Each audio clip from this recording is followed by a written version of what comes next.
Hi friends, എല്ലാവർക്കും easy learn PSCയിലേക്ക് സ്വാഗതം. ഇന്ന് നടന്ന സിവിൽ എക്സൈസ് ഓഫീസർ എക്സാമിൻ്റെ മാത്സിൻ്റെ ഇംഗ്ലീഷിൻ്റെ ആൻസർക്കാണ് ഈ വീഡിയോയിൽ ഡിസ്കസ് ചെയ്യുന്നത്. 19ാമത്തെ ചോദ്യം, A = division, B = plus, C = minus, D = into ആയാൽ 15D 2B 14A 7C 10 എത്രയാണെന്നാണ് ചോദിച്ചിരിക്കുന്നത്. അപ്പോൾ നമുക്ക് ഇതിന് കറസ്പോണ്ടിങ് ആയിട്ടുള്ള വാല്യൂസ് കൊടുക്കാം. Dക്ക് ഇൻറ്റു കൊടുക്കുമ്പോൾ 15 × 2, Bക്ക് പ്ലസ് കൊടുക്കുമ്പോൾ പ്ലസ് 14 വരും, എക്ക് ഡിവിഷൻ കൊടുക്കുമ്പോൾ /7 -10. അപ്പോൾ ബോർഡ് മാസ് അപ്ലൈ ചെയ്യുമ്പോൾ ആദ്യം ഡിവിഷനാണ് ചെയ്യുന്നത്. 14 ÷ 7 എന്ന് പറയുമ്പോൾ എത്രയാണ്? 2 വരും. 15 2 30, 30 + 2 32 -10 22 എന്ന് കിട്ടും. അടുത്തത് 25,000 രൂപ മുടക്കി 500 കിലോഗ്രാം അരി വാങ്ങി. 900 രൂപ ഇറക്ക് കൂലിയും 1500 രൂപ വാഹന കൂലിയും ചിലവായി. 300 രൂപ ലാഭം കിട്ടണമെങ്കിൽ 1 കിലോ അരി എത്ര രൂപയ്ക്ക് വിൽക്കണമെന്നാണ് ചോദിച്ചിരിക്കുന്നത്. അപ്പോൾ 25,000 + 900 + 1500, നമുക്ക് 300 രൂപ ലാഭം കിട്ടുന്നതെന്ന് പറയുമ്പോൾ അതിൻ്റെ കൂടെ 300 കൂടെ കൂട്ടുമ്പോൾ കിട്ടുന്ന തുകയെന്ന് പറയുന്നത് 27,277,00 എന്ന് കിട്ടും. ഇതിനകത്ത് നിന്ന് 500 വെച്ച് ഡിവൈഡ് ചെയ്യുമ്പം നമുക്ക് 1 കിലോയുടെ കിട്ടും. എത്ര കിട്ടും? 5 5 25, പിന്നെ 27 വരും, പിന്നെ 5 5 25 20 വരും, പിന്നെ വരുന്നത് 27 55.4 55.4 എന്ന് വരും. ഓപ്ഷൻ ഡി ആണ് ആൻസർ വരുന്നത്. ഒരു ക്ലോക്കിലെ 1 4 8 ചേർന്ന് ഒരു ത്രികോണം നിർമ്മിച്ചാൽ ത്രികോണത്തിലെ 3 കോണുകളുടെ അളവുകൾ എത്രയാണെന്നാണ് ചോദിച്ചിരിക്കുന്നത്. അപ്പോൾ നമുക്ക് ത്രികോണം എന്ന് പറയുമ്പോൾ, ക്ലോക്ക് എന്ന് പറയുമ്പോൾ എങ്ങനെയായിരിക്കും? മൊത്തം എത്ര ഡിഗ്രി ഉണ്ടായിരിക്കും? 360 ഡിഗ്രി ഉണ്ടായിരിക്കും. ക്ലോക്കിന് മൊത്തം എത്ര ഡിഗ്രി ഉണ്ടായിരിക്കും? 360 ഡിഗ്രി ഉണ്ടായിരിക്കും. എങ്ങനെയാണ്? ക്ലോക്ക് എന്ന് പറയുമ്പോൾ സർക്കിളായിട്ടായിരിക്കും വരുന്നത്. മൊത്തം 360 ഡിഗ്രിയാണ്. അപ്പോൾ അത് ഒരു ചാപം, അതായത് ഒരു ആർക്ക് കേന്ദ്രത്തിൽ ഉണ്ടാക്കുന്നത് കോണിൻ്റെ പകുതിയായിരിക്കും. അത് വൃത്തപരിധിയിൽ ഉണ്ടാക്കുന്ന കോൺ, അതായത് ഓരോ മണിക്കൂറും ഒരു ബിന്ദുവിൽ ഉണ്ടാക്കുന്ന കോൺ എന്ന് പറയുന്നത് അതിൻ്റെ പകുതിയായിരിക്കും. ഇപ്പം കേന്ദ്രത്തിൽ ഉണ്ടാക്കുന്ന കോൺ എന്ന് പറഞ്ഞാൽ 30 ഡിഗ്രിയാണ്. കേന്ദ്രത്തിൽ ഉണ്ടാക്കുന്നത് 30 ഡിഗ്രിയാണ് കേന്ദ്രത്തിൽ ഉണ്ടാക്കുന്നത്. അങ്ങനെ വരുമ്പോൾ നമ്മൾ പറഞ്ഞു ഒരു ക്ലോക്കിൽ മൊത്തം എത്ര ഇതുണ്ടെന്ന് പറഞ്ഞു. ഒരു ക്ലോക്കിൽ മൊത്തം 360 ഡിഗ്രിയാണെന്ന് പറഞ്ഞു. ഒരു ക്ലോക്ക് മൊത്തം എത്രയാണ്? 360 ഡിഗ്രിയാണ്. അതിനെ എത്രയായിട്ടാണ് ഭാഗിച്ചിരിക്കുന്നത്? 12 ആയിട്ട്. 1 2 3 അങ്ങനെ എത്ര ഉണ്ട്? 12 ആയിട്ടാണ് ഭാഗിക്കുന്നത്. അപ്പം /12 ചെയ്യും. അപ്പം നമുക്ക് കിട്ടുന്ന ആൻസർ എത്രയാണ്? 30 ഡിഗ്രി എന്ന് പറയും. ഈ 30 ഡിഗ്രി എന്ന് പറയുന്നത് കേന്ദ്രത്തിലേക്കുള്ളതാണ് പറഞ്ഞിരിക്കുന്നത്. അല്ലാതെ വരുമ്പോൾ അതിൻ്റെ ഹാഫായിട്ടായിരിക്കും വരുന്നത്. 15 ഡിഗ്രി ആയിരിക്കും വരുന്നത്. ഇനി നമുക്ക് ഓരോന്നും തമ്മിലുള്ള ഗ്യാപ്പ് നോക്കാം. ഇവിടെ 1 4 തമ്മിലുള്ള ഗ്യാപ്പ് എത്രയാണ്? 1 4 തമ്മിൽ 1 2 3 4. 1 4 തമ്മിൽ എത്ര ഗ്യാപ്പുണ്ട്? 3 ഗ്യാപ്പാണ് വരുന്നത്. അപ്പം 3 × 30 വരും. എന്താ? 3 × 30 എന്ന് പറയുമ്പം 90 ഡിഗ്രി വരും. അതേപോലെ തന്നെ 4 എണ്ണത്തിന് 4 8 തമ്മിൽ എത്ര ഗ്യാപ്പുണ്ട്? 4 8 തമ്മിൽ 4 × 30 ഡിഗ്രി വരും. 4 ഗ്യാപ്പാണ് വരുന്നത്. അപ്പോൾ 4 × 30 എന്ന് പറയുമ്പോൾ 120 ഡിഗ്രി വരും. ഇനി അടുത്തത് 8ഉം 1ഉം തമ്മിലുള്ള ഗ്യാപ്പ് നോക്കണം. അപ്പോൾ നമ്മൾ ഒരു ട്രയാങ്കിൾ വരയ്ക്കുമ്പം 4 8ലേക്കും 8ൽ നിന്ന് 1ലേക്കും വരയ്ക്കും. ഇങ്ങനെയാണ് ട്രയാങ്കിൾ വരുന്നത്. അപ്പോൾ എങ്ങനെയാണ് വരുന്നത്? 8ഉം 1ഉം തമ്മിലുള്ള ഗ്യാപ്പ് എന്ന് പറയുമ്പോൾ എത്ര വരും? 12 - 8 + 1 വരും. അപ്പോൾ എത്ര വരും? മൊത്തം 5 ഗ്യാപ്പാണ് വരുന്നത്. 5 ഗ്യാപ്പ് എന്ന് പറയുമ്പോൾ എത്ര വരും? 5 × 30 ഡിഗ്രി എന്ന് പറയുമ്പോൾ 150 ഡിഗ്രി വരും.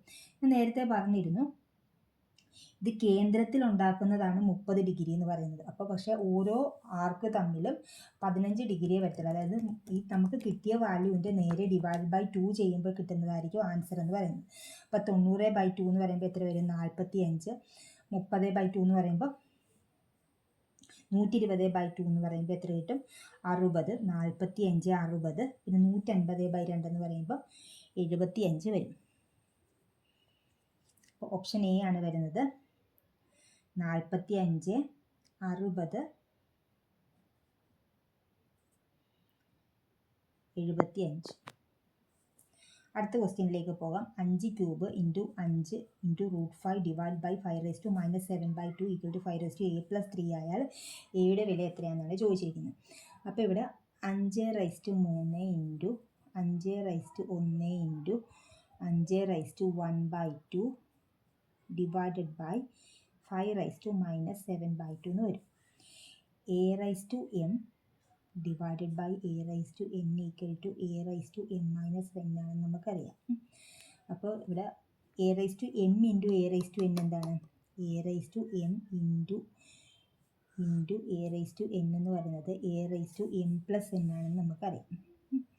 അങ്ങനെ വരുമ്പോൾ 5⁻3 ഇൻറ്റു 5⁻1 എന്ന് പറയുമ്പോൾ 5⁻4 എന്ന് വരും. 3 + 1 4 + 1/2. അപ്പോൾ ഇങ്ങനെ വരും 5⁻3 + 1 + 1/2 ഡിവൈഡഡ് ബൈ 5⁻⁻7/2 ഇതിനെ എഴുതാം.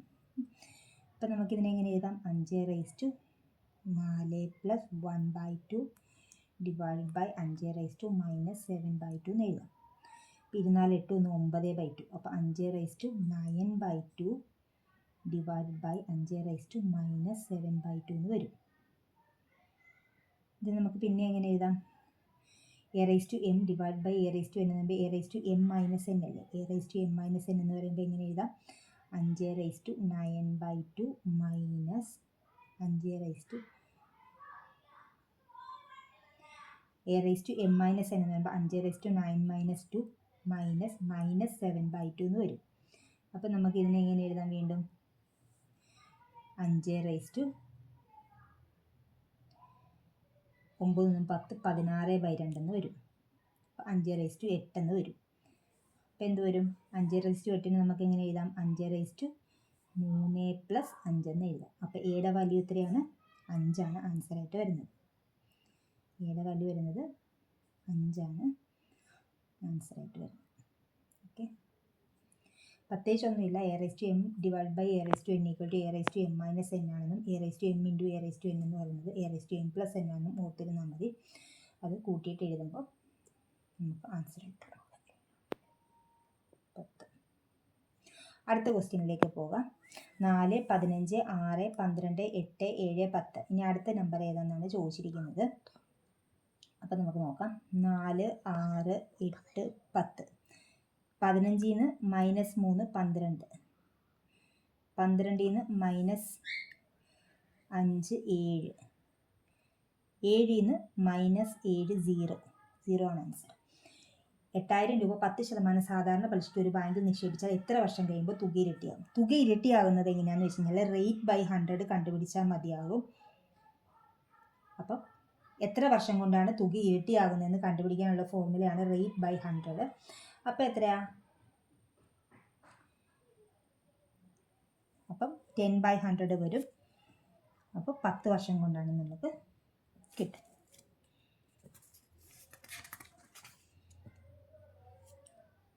തുക ഇരട്ടിയാകുന്നത് എങ്ങനെയാണ് നമ്മൾ കണ്ടുപിടിക്കുന്നത്?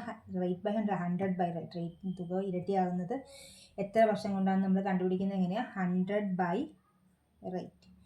തുക ഇരട്ടിയാകുന്നത് കണ്ടുപിടിക്കുന്നതിന് 100/റേറ്റ്. അപ്പം 100 എന്ന് പറയുമ്പോൾ 100/റേറ്റ് എത്രയാണ് ഇവിടെ തന്നിരിക്കുന്നത്? 10. അപ്പോൾ 10%. അപ്പോൾ 10 വർഷം കൊണ്ടാണ് ഇരട്ടിയാവുന്നത്. 100/റേറ്റ് കണ്ടുപിടിക്കുമ്പോൾ നമുക്ക് കിട്ടും എത്ര വർഷം കഴിയുമ്പോഴാണ് തുക ഇരട്ടിയാവുന്നത്. ഇവിടെ തന്നിരിക്കുന്നത് 10 ആണ് റേറ്റ് ആയിട്ട് തന്നിരിക്കുന്നത്. അതുകൊണ്ട് 100/10 ചെയ്യുമ്പോൾ 10 കിട്ടും. 8ൻ്റെ ആദ്യത്തെ 30 ഗുണിതങ്ങളുടെ ശരാശരി. അപ്പോൾ നമുക്ക് 8ൻ്റെ ഗുണിതങ്ങൾ ഏതൊക്കെയാണെന്ന് എഴുതാം. 8 16 24. 30ാമത്തെ നമ്പർ എത്രയായിരിക്കും? 240 എന്ന് കിട്ടും. നമുക്കറിയാം ശരാശരി കണ്ടുപിടിക്കുന്നത് എങ്ങനെയാണ്? First number plus last number divided by 2. First number എവിടെയാണ്? എത്ര? 8. ലാസ്റ്റ് നമ്പർ എത്രയാണ്? 240 ഡിവൈഡഡ് ബൈ 2 ചെയ്യുമ്പോൾ നമുക്ക് എത്ര കിട്ടും? 248/2 കിട്ടും. 248/2 എന്ന് പറയുമ്പോൾ എത്രയാണ്? 124. ഇനി അടുത്ത ക്വസ്റ്റ്യനിലേക്ക് പോകാം. പ്രിൻ്ററിന് പകരമായിട്ട് ഇങ്ങനെ കൊടുത്തു, എങ്കിലും മൗസിന് പകരമായിട്ട് എത്രയാണെന്നാണ് ചോദിച്ചിരിക്കുന്നത്. ഇവിടെ പി എന്ന് പറയുന്നത് പിയിൽ നിന്ന് 2 ലെറ്റർ കുറയ്ക്കുന്നതാണ് N. P-2 ആണ് N എന്ന് പറയുന്നത്. അതേപോലെ തന്നെ R-2 ആണ് P എന്ന് പറയുന്നത്. ഇതേപോലെ എമ്മിൽ നിന്ന് 2 ലെറ്റർ ബാക്കിലേക്ക് പോകുമ്പോൾ നമുക്ക് കിട്ടുന്ന ഏതാണ്? KLM. അങ്ങനെ K കിട്ടി. ഓയിൽ നിന്ന് O-2 ചെയ്യുമ്പോൾ എത്ര കിട്ടും? O-2 ചെയ്യുമ്പോൾ നമുക്ക് കിട്ടുന്നത് M ആണ്. അതേപോലെ U-2 ചെയ്യുമ്പോഴോ S കിട്ടും. STU. S-2 ചെയ്യുമ്പോഴോ QJ, Q കിട്ടും. E-2 ചെയ്യുമ്പോൾ C കിട്ടും. CD. ഇങ്ങനെയാണ് നമുക്ക് കിട്ടുന്നത്. അപ്പോൾ KMS2C. ഏതാണ് ആൻസർ? ഓപ്ഷൻ സി ആണ് വരുന്നത്. അടുത്തത് അച്ഛൻ്റെ വയസ്സ് മകൻ്റെ വയസ്സിൻ്റെ 10 മടങ്ങാണ്. അപ്പോൾ മകന് X വയസ്സാണെന്ന് വിചാരിച്ചു. അപ്പോൾ അച്ഛന് 10X. ഇപ്പോഴത്തെ വയസ്സാണ്. 10 വർഷം കഴിയുമ്പോൾ അച്ഛൻ്റെ വയസ്സ് മകൻ്റെ വയസ്സിൻ്റെ 2 മടങ്ങിനേക്കാൾ 6 കൂടുതലാണ്. അപ്പോൾ 10 വർഷം കഴിയുമ്പോൾ മകൻ എത്ര വയസ്സാകും? X+10 ആകും. അച്ഛൻ എത്രയാകും? മകൻ്റെ വയസ്സിൻ്റെ ഈ 2 മടങ്ങിനേക്കാൾ 6 കൂടുതലാണ്. +6. 2 × X+10 +6. ഇപ്പം നമുക്ക് ഇത് സബ്സ്റ്റിറ്റ്യൂട്ട് ചെയ്ത് നോക്കാം. അച്ഛന് 40 വയസ്സാണെന്ന് വിചാരിക്കാം. അപ്പം മകൻ എത്ര വയസ്സാണ്? അച്ഛന് 40 വയസ്സ്, മകന് 4 വയസ്സ്. അങ്ങനെ വരുമ്പോൾ 10 വർഷം കഴിയുമ്പോൾ മകന് 14 വയസ്സ്, അച്ഛന് 50 വയസ്സ്. ഓക്കെ. അങ്ങനെ ആകുമ്പോൾ എന്താ സംഭവിക്കുക? മകൻ്റെ 2 ഇരട്ടി എടുക്കുക. 28. 28ൻ്റെ കൂടെ 6 കൂട്ടുമ്പോൾ 50 കിട്ടുന്നുണ്ടോ? ഇല്ല. അപ്പം നമുക്ക് മനസ്സിലായി ആ ഓപ്ഷൻ തെറ്റാണ്.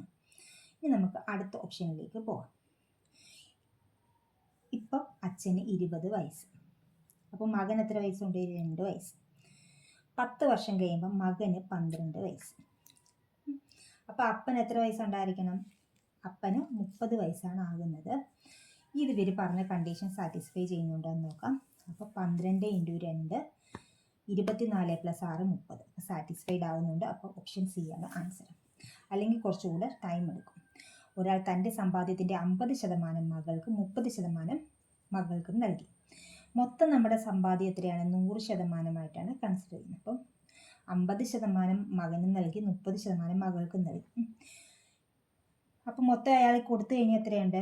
അയാൾ 80% കൊടുത്തു കഴിഞ്ഞു. ഇനിയും ബാക്കി അദ്ദേഹത്തിൻ്റെ കയ്യിൽ 20%ആണുള്ളത്. ആ എമൗണ്ട് എന്ന് പറയുന്നത് 60,000 രൂപയാണ്. എങ്കിൽ മകൾക്ക് കൊടുത്ത എത്രയാണെന്നാണ് ചോദിച്ചത്. 20% 60,000 ആണെങ്കിൽ 30% എത്രയായിരിക്കും? കൂടുതലൊന്നും ചെയ്യേണ്ട. 10% എത്രയാണെന്ന് കിട്ടും? 30,000 എന്ന് കിട്ടും. 60, 30, 90,000 എന്ന് കിട്ടും. ഇനി നമുക്ക് ഇംഗ്ലീഷും കൂടി നോക്കിയേക്കാം. If you had gone there you dash എന്ന് പറയും. യു ഹാഡ് +V3 എന്ന് പറയുമ്പോൾ would have +V3. would have met. Receive, RECEIVE. The government decided to abolish rationing. I am good, aren't I? Choose the correct plural form of the loves. ഏതാ വരുന്നത്? 33ൻ്റെ answer വരുന്നത് loves, lies. B ആണ് വരുന്നത്. Mitigate opposite 34 A. Aggravate. Use the correct preposition. She is good at mathematics. Choose the correct articles. I saw a one night. One night. One night. അപ്പോൾ A വരുള്ളൂ. Past tense of shoot, shot. Neither of us likes coffee.